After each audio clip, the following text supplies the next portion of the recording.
Dito sa Papa Dudut Stories, ikaw ay hindi nag-iisa.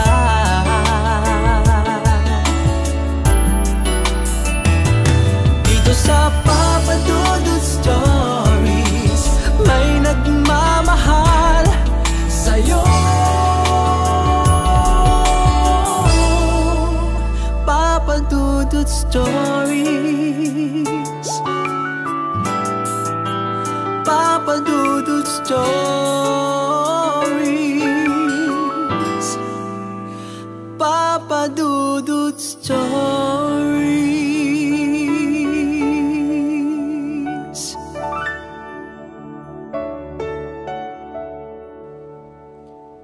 Bago po tayong magsimula, may pakiusap po sa inyo si Papa Dudut na suportahan ang aking YouTube channel sa pamamagitan ng pagla-like, pag-share, pagpo-post ng mga comments at syempre ang pagsusubscribe. Manood din ang aking mga personal video vlogs.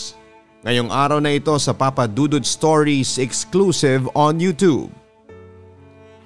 Dear Papa Dudut, isang magandang araw sa inyo at sa mga katulad kong avid listener ng inyong programa.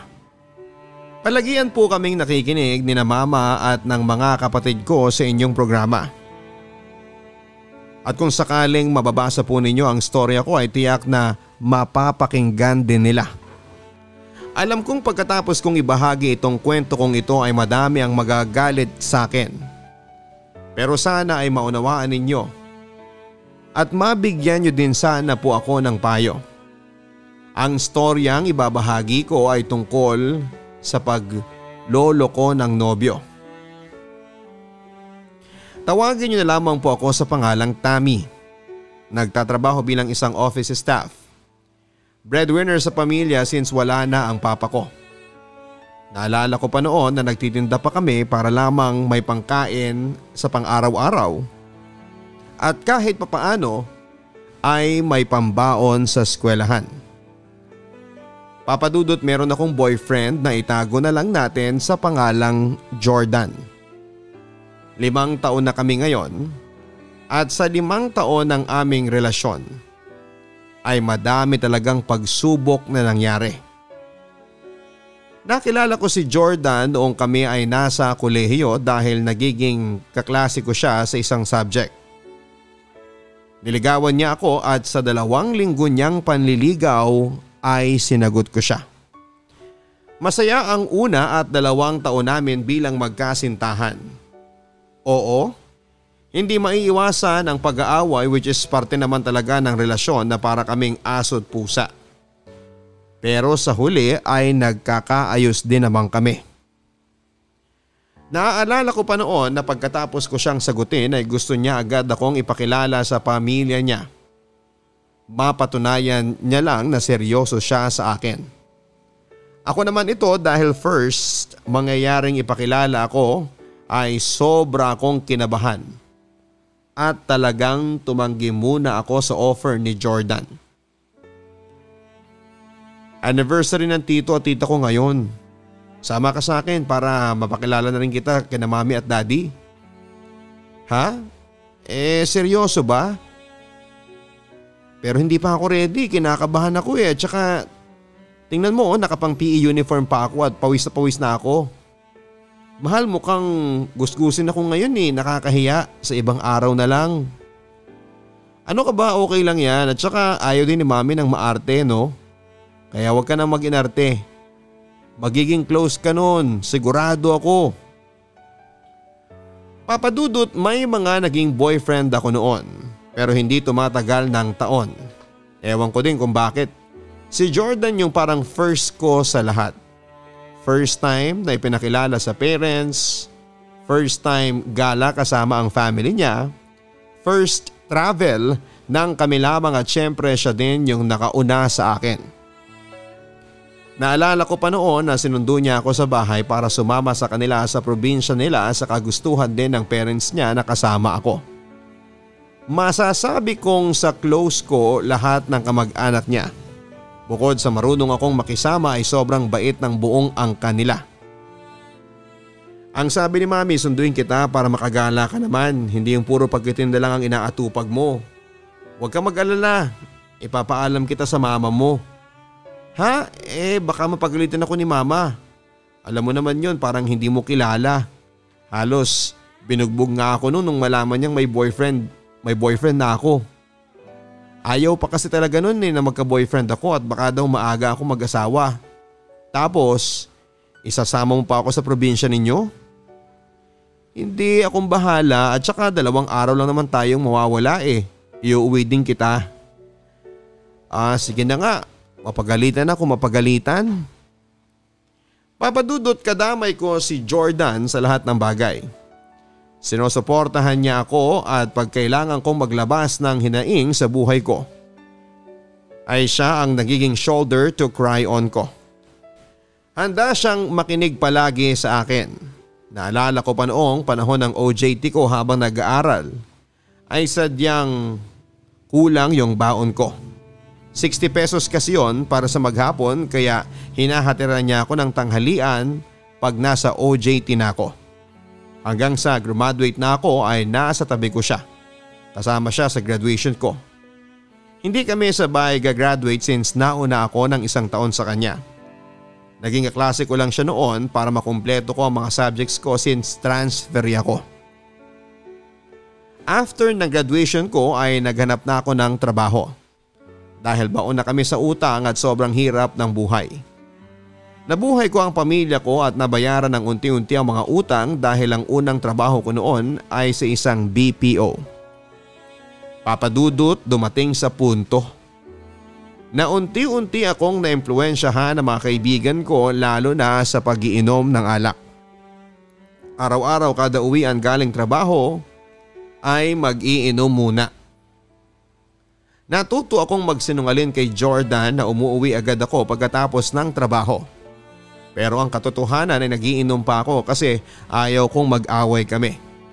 Ayaw niya kasing nagiinom ako. Ang nangyari is kung saan-saan ako pumupunta para lang mag-inom. Mahal, kumusta ang work mo? Nakauwi ka na ba? Sorry hindi kita nasundo kahit sa palengke man lang. Inaantok pa kasi ako Ang text ni Jordan. Okay lang mahal, nakauwi naman ako ng maayos. Huwag kang mag-alala, pahinga ka na, may pasok ka pa sa school mamaya. Nagpapaantok na rin naman ako Reply ko naman sa kanya. Pero ang totoo ay nasa inuman pa ako that time. Salungat ang mundo namin ni Jordan. Ang araw ay gabi ko. At ang gabi ay araw sa akin. Malaking adjustment sa relasyon naming dalawa. Papadudod hindi lang pag-iinom ang naging gawain ko pati na rin pakikipag-fling sa katrabaho ko. Nag-entertain ako ng mga nagkakagusto sa akin at hindi alam ni Jordan lahat ng yon. Hindi niya alam ang pagpapasaway na ginagawa ko habang siya ay nagpapakabuting boyfriend sa akin at inaasikaso ako sa lahat ng bagay. Sobrang sama kong tao para suklian si Jordan ng panluloko at pagpapasaway ko. Unti-unti akong nagbago sa kanya, naging cold ako at boring na kasama siya. At alam kong nararamdaman niya yon kaya isang gabi habang nasa bahay nila ako ay bigla niyang pinatugtog yung kantang Sana ng I Belong to the Zoo. Ibang-iba ka na. Hindi kita maramdaman. Mahal mo pa ba ako? Hindi na ikaw yung babaeng minahal ko. May iba ka na ba? Ramdam na ramdam kita sa tuwing magkasama tayo. At alam ko na hindi ako ang gusto mong makasama. Mahal, ano bang sinasabi mo? Pinaghihinalaan mo ba ako? Wala akong iba, ikaw lang ang mahal ko. Huwag kang mag-isip ng kung ano-ano sa akin. At alam mong marami lang akong problema kaya ganito ko. Nakakainis ha? Sagot ko naman sa kanya. May nabasa ako sa messenger mo na nai-issue ka sa isang katrabaho mo at sinasabing naging kayo? Totoo ba yon? Hindi nila masasabi yon mahal kung hindi nila nakikita. Hindi totoo yon mahal. Huwag kang maniniwala sa kanila. Kahit tanungin mo pa ang mga katrabaho ko, nakakilala mo walang katotohanan ng mga binibintang nila. Maniwala ka sa akin. Papa Dudut, yung mga panahong nagpapasaway ako ay nasa 3 taon ng relasyon namin. Nasa punto na palagi kami nag-aaway at muntik nang maghiwalay ni Jordan. Kaya naniniwala ako na may sumpa sa 3 years, 5 years, 7 years na relasyon na sinasabi ng iba. Papa Dudut, pagkatapos namin mag-usap ay natauhan ako. Nakonsensya ako kaya kahit labag sa loob ko ay nag-resign ako. Mapanatag lang ang loob ng boyfriend ko. At nagsimula akong magbagong buhay at talikuran lahat ng pagkakamaling ginawa ko. Lumipas nga ang taon at nagpakabait muli ako. Umiwas sa mga dapat iwasan at nagpakabuting girlfriend. Kaya si Jordan ay ganoon din siya. Ginawa niya akong prinsesa at palagi niyang inaasikaso. Papa Dudut, ngayon ay nasa 5 taon na kami ni Jordan bilang magkasintahan. At eto na naman ako. Nagpapasaway at bumalik sa pagpapasaway nang wala siyang nalalaman. Ewan ko ba, bakit ko nagagawa yon sa kabila ng lubos niyang pagmamahal sa akin at pag-aasikaso at pagbibigay ng lahat ng bagay na gusto ko. Eto ako nagloloko na naman sa kanya. Nagiinom na naman ako nang wala siyang alam and worst, may kabit ako na itago na lang natin sa pangalang Franco. Oo, tama po ang mga narinig ninyo. May kabit ako. Single siya at pumayag siya sa setup namin kahit alam niyang may boyfriend na ako at alam niyang 5 taon na kami ni Jordan. Ganon ako kamahal ni Franco. Paano kami nagkakilala? Sa inuman at tropa siya ng tropa ko. Unang beses ko siyang nakainuman ay nag-chat agad siya sa akin sa messenger after ng inuman. Thank you sa jamming ha, sa uulitin. Thank you din sa uulitin. Sagot ko naman. Anong oras na? Hindi ka patulog? Hindi ka ata nalasing eh? Tanong ni Franco. Hindi, nasa mood kasi akong mag-inom kaya ganito ako, hindi ako nalasing. Ang lakas naman pala. Hindi ko akalaing re-replyan mo ko. Bakit naman hindi? Reply ko sa kanya. Papa Dudut, nagpatuloy kami sa chat ni Franco halos araw-araw. Minsan sinusundo na rin niya ako sa trabaho at ang pinsang ko lang ang nakakaalam na may something sa amin. Isang araw habang nagiinom kami sa bahay ng pinsang ko ay doon ay may nangyari sa amin. Maniwala kayo at sa hindi ay pumalag ako at umayaw. Pero dahil na rin sa alak at tawag ng laman ay bumigay ako sa mga halik ni Franco. Naulit na may nangyari sa amin ni Franco to the point na nag-check-in pa kami. Kapag may pang check-in o di kaya minsan ay sa mismong bahay pa nila kami gumagawa ng milagro. Ano, after work mo, tara? Diretso na tayo sa check-in para makasama naman kitang magdamag. Chat sa akin ni Franco. Sige, ikaw ang bahala. Gusto mo yan eh. Reply ko. Ako lang bang may gusto? Sige na, oo, gusto ko din. Tatampo pa siya, no? Reply ko naman kay Franco. Papa Dudut, aminado ako na hinahanap-hanap ko si Franco, lalo na pagdating sa sex. Iba kasi siya kumpara kay Jordan. Magaling siyang magromansa ng babae kaya talagang pumapayag ako. Kahit napakakomplikado ng sitwasyon namin since kilala din siya ng mga taong nasa paligid namin. Ang mali ay hindi nila alam na may namamagitan sa amin. Papa Dudut, hanggang ngayon ay kami pa rin ni Franco at walang alam si Jordan. Pumapayag si Franco na maging pangalawa kasi umaasa siyang pipiliin ko siya sa bandang huli.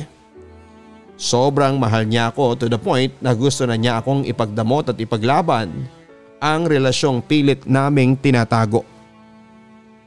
Palaging sinasabi ni Franco na sobrang mahal na niya ako at hindi na niya kayang mawala ako.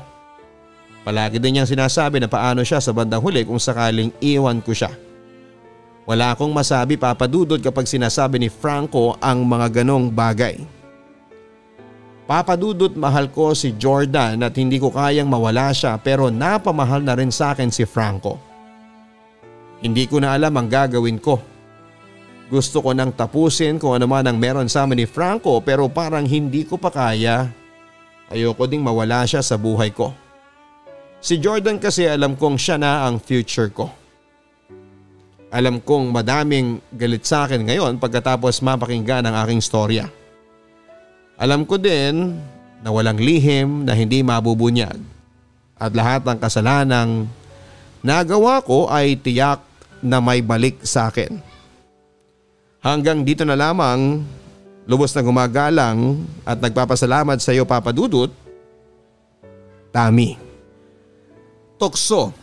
Ang tukso ay nandyan lang sa tabi-tabi. Nasa tao lang yan kung matibay siya. Alam niyo mga kaibigan, part talaga ng isang relasyon ng pagkakaroon ng tukso. Alam ko na madami pang iba dyan na may dahilan na mas malalim. Eto lang yan. When we enter into a relationship, we must commit. Be responsible and be matured. Don't cheat. At doon sa mga ibang tao, pag alam nyo na taken na, huwag nyong patulan. Konting delikadesa naman. Pero mga kaibigan, bakit nga ba naghahanap ng ibang boyfriend o GF kahit nasa relationship na sila at may commitment na? Siguro kasi nagsasawaan na sila sa isa't isa, boring ang routine, o di naman kaya tinatabad na sa relasyon. Alam po ninyo maraming possibilities yan. Malamang na nakita na nila sa iba yung sweetness na hinahanap nila na wala sa partner nila. Yung sarap ng pakikipag-sex sa iba na hindi nakuha sa boyfriend nila. Nung time na down sila at kailangan nila ng masasandalan, nandun yung ibang tao para pasayahin sila. Kaya dapat try to keep fire burning in your relationship. Dapat kahit na anong mangyari, hindi pa rin mawawala sa inyo yung mga surprise moments para may kilig factor pa rin kayo. And always remember na kapag satisfied sa relasyon ng partner mo, hindi na yan maghahanap pa ng iba para punan yung pagkukulang mo. Ang advice ko sa ating sender na si Tabi, hanapin mo yung mga bagay na nagpakilig sa inyong dalawa ni Jordan before. Tulad ng sinasabi mo, si Jordan ang nakikita mo sa future mo. Baka naman si Franco ang nagbibigay lang sa iyo ng leisure time sa ngayon. Iba yung lalaking magiging karelasyon for the rest of your life ha. Iba din yung lalaking panandalian lang. Try to analyze the situation. Pagkumparahin mo kung sino nga ba ang nararapat na para sa iyo. Hanggang sa muli, ako po si Papa Dudut sa online exclusive show na Papa Dudut Stories. Huwag kalimutan na pinutin ang notification bell and subscribe button. Maraming salamat po. Ang buhay ay mahiwaga, laging may lungkot at saya. Sa Papa Dudut Stories, laging may karamay ka.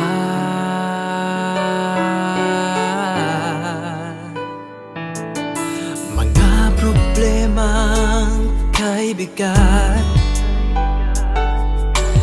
dito ay pakikinggan ka. Sa Papa Dudut Stories, kami ay iyong kasama.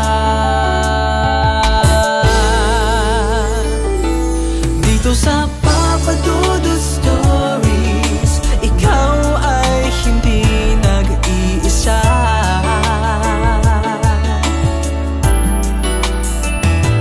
Dito sa Papa Dudut Stories, may nagmamahal sa'yo.